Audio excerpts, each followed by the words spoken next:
Shalom, shalom, shalom. Heureux mois de décembre. Que le Seigneur bénisse quelqu'un, que le Seigneur lui ouvre des portes et que Dieu le favorise. Elohim Adonai Shama. Que Dieu te bénisse et que sa grâce soit sur toi. Je voudrais ce matin, n'est-ce pas, encore vous entretenir en ce 1er décembre sur un thème assez important.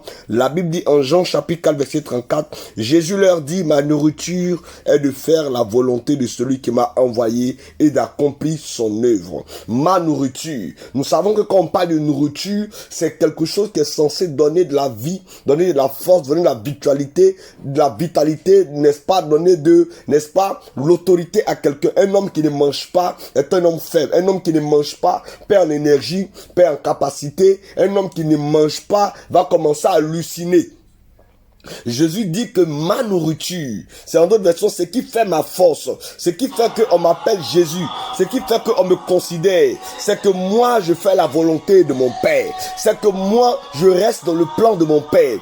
Beaucoup de personnes aujourd'hui, en voulant faire tellement de choses, en voulant plaire aux hommes, en voulant, n'est-ce pas, attirer l'attention des hommes, ont quitté la volonté de Dieu. Ce que Dieu recherche, c'est que tu sois dans sa volonté, c'est que tu pratiques sa volonté, c'est que tu demeure dans sa volonté. Regardez, la volonté de Dieu est une chose qui est vraiment bizarre. La Bible déclare que Jésus, en allant à la croix, était en train d'accomplir la volonté de Dieu. C'est l'une des raisons pour lesquelles Jésus n'a pas cédé au caprice. Jésus n'a pas cédé à l'humiliation. Jésus n'a pas cédé à la trahison. Lorsqu'il était chicoté, lorsqu'il était, on va dire quoi, blâmé, lorsqu'il était, n'est-ce pas, flagellé, lorsqu'il était vilipendé, Jésus est resté focalisé. Ma Bible dit qu'il est tombé 3 fois, mais à 3 reprises, il s'est relevé et il allait jusqu'à accomplir le plan de Dieu. Il était à la croix, il est mort à la croix, et parce qu'il était dans le plan de Dieu, Dieu n'a pas laissé son corps se décomposer dans la tombe. Dieu l'a ressuscité au 3e jour comme il avait promis. Écoutez-moi bien, si vous voulez aller loin avec Dieu, si vous voulez accomplir le plan de Dieu, il faut rester focalisé, il faut rester déterminé, il faut rester dans ce que tu as entendu. Nous sommes en décembre et c'est un mois de résolution, c'est un mois de bilan, c'est un mois de prise de décision, c'est un mois où tu dois commencer à mettre de l'ordre dans certaines choses. Bientôt, la porte de 2023 va se fermer et la porte de 2024 va s'ouvrir. Tu dois commencer à mettre de l'ordre dans tes fréquentations, tu dois commencer à mettre de l'ordre dans tes finances, tu dois commencer à mettre de l'ordre dans tes activités, tu dois commencer à mettre de l'ordre dans ta vie, tu dois commencer à mettre ta vie de prière, ta vie de jeûne, ta vie d'intimité avec Dieu en ordre. La Bible dit que Dieu est avant tout un Dieu d'ordre. Beaucoup de personnes ont mangé à la table du diable. Beaucoup de personnes ont composé avec la sorcellerie, avec le mysticisme, avec la franc-maçonnerie, parce qu'ils voulaient devenir riches. Lorsque Jésus était sur la terre, il ne cherchait pas à être riche parce qu'il était déjà riche.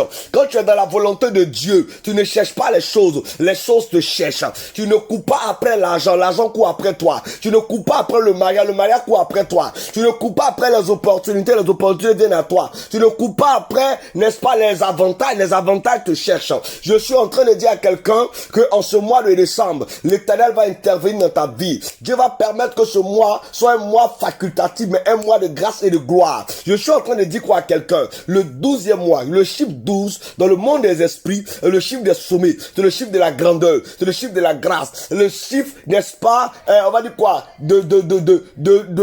quoi, comment on va dire, du fonctionnement véritable. Vous allez voir que quand Dieu voulait, n'est-ce pas, envoyer Aaron, il lui a permis d'avoir sur son vêtement 12 pierres précieuses.